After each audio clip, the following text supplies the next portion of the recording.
Hi guys, and welcome back to another video. I know it has been a little while, but that is because we have been very busy in the garden. So today I'm going to give you an update on what's going on, what I have accomplished, what I have not accomplished, and just walk you through the garden updates and everything that is ready to be harvested or going to be harvested within the next couple of weeks.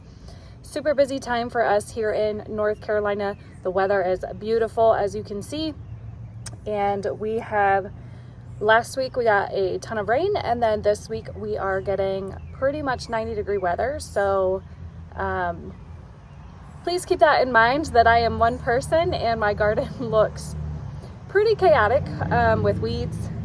But I am doing my best every day to try to spend an hour a day going through and weeding, but it still looks pretty bad. But it's okay. We're not here this year for super pretty gardens. You will not see that here on this channel this year, that is for sure. So the first thing I can show you is everything that is over here on my garden bench. So these are my Roma tomatoes. I just up-potted them yesterday. I have a couple of peppers in here that were just a little bit too small to up-pot last week when I up-potted those. This is the rest of the Roma tomatoes. So these are just ones that I got from the store. They're nothing fancy. Organic Romas. I will be testing these out this year because last year I bought Pink Fang Roma tomatoes or paste tomatoes and they did really bad here. So we're just trying to test out some other kinds and hopefully we get a successful crop this year with those. Moving on to the secondary garden. I call it that because I have not quite planted in this yet. This is also the newest addition, this big plot here. If you've been around on this channel, you know that this used to be an area where we could not seem to get any grass to grow, and here we are growing grass. And so that kind of stinks because we're trying to have a garden here. So we've got some voluntary corn here. We did not plant these this year, but they have decided to pop up. Leave down in the comments below if I should thin these out or if you think that will upset the root system. If you've planted corn and know a lot more about corn than I do. I've not been successful here in North Carolina with corn. We were very successful in Ohio, but here for some reason we never get it right. So let me know down in the comments below what I should do with that. We also have another voluntary plant here. This is some potato. I haven't dug it up to see exactly what kind of potato or anything like that. You can see, maybe you can see right here is some dill that I also did not plant. There is more potato back here. This right there is more potato. Also did not plant that this year. So we're doing pretty good for not planting things and things coming. So here's more potato. We also did get these sunflowers. I did not plant them. You can see I still have the water hose here and haven't even moved that, but these guys decided to come up. I'm gonna leave them there because they will be great pollinators for when my bees show up. I did go ahead and get that scheduled. I use Kind Bee Farms. I will link them down in the description box below. But they are leaf cutter bees. They're absolutely wonderful to help pollinate your garden. They will not sting. They're super friendly. My kids love to come up and look at them while they're on the plants. They help pollinate my garden and they're just wonderful to have every year. They come, if you get the kit, they come with this little house that you can see up here in this tree. And then they come in a little box and within a couple days they hatch and you can have them out and they start pollinating right away. So I will leave them down in the description box below. They are a wonderful company. They send me bees every year to help push out their company. They are a smaller company and so I love helping to support smaller companies like that. This right here I planted last year and it didn't grow, but this year it has decided to. This is lemon balm. So I will be taking this and putting that through the dehydrator or the freeze dryer for teas and tinctures and all sorts of things for that, because I'm super excited that that has came back. I have planted this before. We had lemon and lime balm, and my son's dog was really young and he dug them both up. So I am happy that we've got this back and it is now behind the fence, so he can't do that. We have the blackberry and raspberry. I'm gonna just call this its own little garden because it's pretty much taken over. I did pick off the first raspberry yesterday and ate it while I was out here. So I'm going to say that within the next couple of days to weeks, we are going to have a ton of berries. So that's good, because if you know that we have a squirrel monkey, you know that he loves berries and he has berries in his bowl all the time. So I love being able to pull our own. They have no pesticides, we don't spray. Love to pull our own and save money on that. I've got my eucalyptus tree here. I'm pretty sure this needs to be up potted into a bigger pot this year. Then we have, I want to say this is chamomile, however you say it. I'm pretty sure it's either that or yarrow. I'm not 100% sure. In the greenhouse, I don't have a whole lot because I was messing around in there yesterday. I do have some watermelon and some sunflowers. Those are the sunflowers that need to be put into the ground. In the very back corner is the mint. That will also get dehydrated or put in the freeze dryer. Then I have some peppers.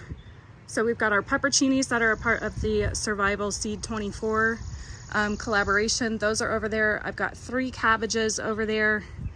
I've got some sunflowers, some watermelon. I think that there's a couple of sweet peppers and some jalapenos in that little stash. So I'm just waiting to get the main garden weeded to where I can plant those because they're ready. Then we've got our snap peas. I'm pretty sure Xylee ate all the ones off of here this morning. So you can see we've got some beautiful snap peas here. I will definitely be doing this again next year and planting them this way versus in the garden. All right, so moving on to the back here. So this is my asparagus plot. You can see it's doing really well. We have not harvested from this or ate from this. This is year either 2 or 3, I believe, for this. So next year we should be able to actually harvest some and eat from that. So that'll be delicious. We've got some snap peas down here that did decent. Right in front of that is some strawberry plants. You can see there's one right there. Some of them didn't quite make it. They were the ones that I got for $1, so I'm not super sad about that, but it is what it is. These red lettuce, these are from Rare Seeds or Baker's Creek Seeds. I'll link them also down in the description box below. These have done really well for us. You can see that they're all super big and bushy, minus those 2 because I just harvested off of those yesterday for the monkey. And then the Bib lettuce is also from them. I think it's called Bib Crunch, or it's just Bib lettuce, but those ones have done really well. I'm gonna assume though that because we are getting into the hotter parts of the month, that those are not going to do so hot out here. But I'm gonna leave a couple. We'll probably end up harvesting most of those within the next couple of weeks and eating those, using them for the monkey food bowl. And then I'll probably leave a couple just to see how they do as like a test run, because this year I'm just trying to figure out what does the best here. You would think that I would have that figured out by now, but I don't. So you can see we have some volunteer dill growing pretty much everywhere throughout this. And I'm gonna leave it for pest control and because I didn't plant any dill. So at some point I will be putting that also through the dehydrator to make some of my pantry staple ranch dip. It is delicious in that. I planted 4 of the scarlet kales. We absolutely love this with steak. It is so delicious. Only 2 of them though survived. You can tell one is doing really well and one is just barely kicking it. They do awesome in the heat. So if you need a heat-friendly green and you like kale, if you go through and add a little bit of oil and tenderize it in the bowl, it is just phenomenal and delicious. In the cups behind that, these are basil. They were not quite ready to plant. I did plant a couple, I don't know, somewhere in there in between these tomato cages for pest control, but I also do at some point want to make some pesto with those. In the back, I've got some marigolds planted in between the zucchini. Those are all zucchini. Unfortunately, this year I could not get my yellow squash to germinate. I tried 3 times, and for some reason, even with the heating mat and underneath a grow tent, those just did not germinate this year for me. So I will have to go down at some point and find somebody local that has those to get those planted, because you can see the zucchini. I've already got a little one on there that's about this big already that's starting to grow. So it is time to get those. I see some snap peas right here are ready to harvest later tonight. We also have so the tomatoes that you can see in the cages, those are my what tomatoes are those? The pink Ozark tomatoes. Those are going to be my canning tomatoes. Those did really well here last year, so we honed in the canning tomatoes, couldn't hone in the paste tomatoes, but that's all I planted for canning tomatoes. We didn't do any Bonnie's Best or anything else. We just did Ozark this year. So there won't be 100,000 tomatoes, unless, if you guys can see, all of these little ones in here, those are all voluntary tomatoes. I did not plant any of those. You can see them right in there in between all the weeds. And so I'm not 100% sure. I want to say that those are going to be the little baby spoon tomatoes that we were just completely overwhelmed with last year, but I didn't plant those, so I'm just going to leave them and see what we get off of those. Back in this mess over here, I've got some green bean plants planted. You can see one right there really well because I was trying to weed back in here yesterday. So yeah, you can see that this is gotten out of control already. I don't have my eldest son here with me anymore, so it is really just me trying to maintain the garden as best as I can by myself. But it's okay. It's totally okay. We're gonna make do. I am not really too worried about it this year. I'm not here to make it look pretty for the YouTube. Just so you know, it is going to be real life, what it actually is. It's chaotic, but it's okay because it's chaos that I know.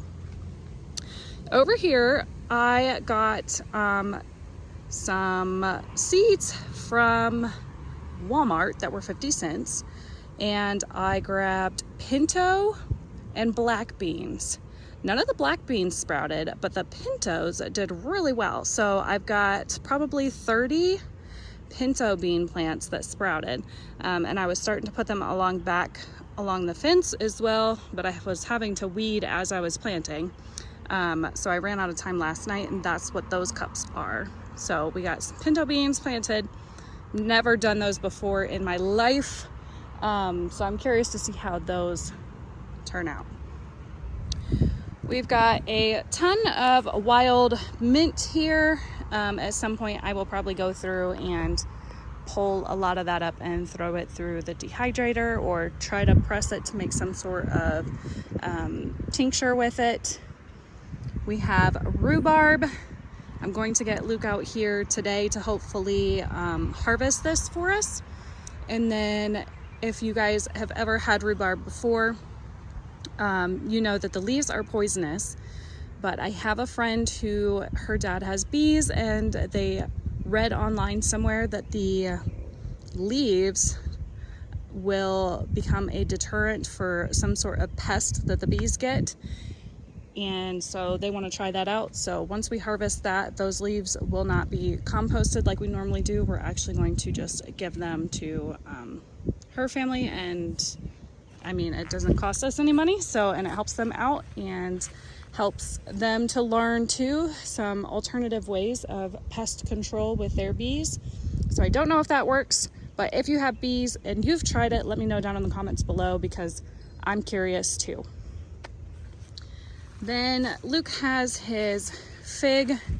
I'm not sure this one is going to come back this year, because this one you can see is already coming back nice and full.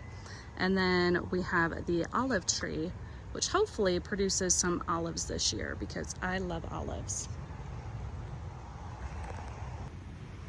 I hope you guys enjoyed today's video. Like I said, I am extremely busy. You can see I'm overwhelmed with just how much needs to be tended to here, and it's only going to get more chaotic. So videos are coming, I promise. I've got a whole list of them that I need to film and get edited for you guys. We are also in a couple of collaborations here near the end of the month, so we will be posting on that. And I am hosting the May It Last collaboration, which has been going fantastic. If you haven't checked out that playlist, I will leave it down in the description box below for you to go and check out all of those. They're all videos on how you can preserve and make food and tinctures, herbal medicines, medicinals, all of that, how you can make it last a little bit longer. I hope you guys enjoyed today's video. Make sure you give it a big thumbs up, subscribe if you are new, and I will see you in the next one.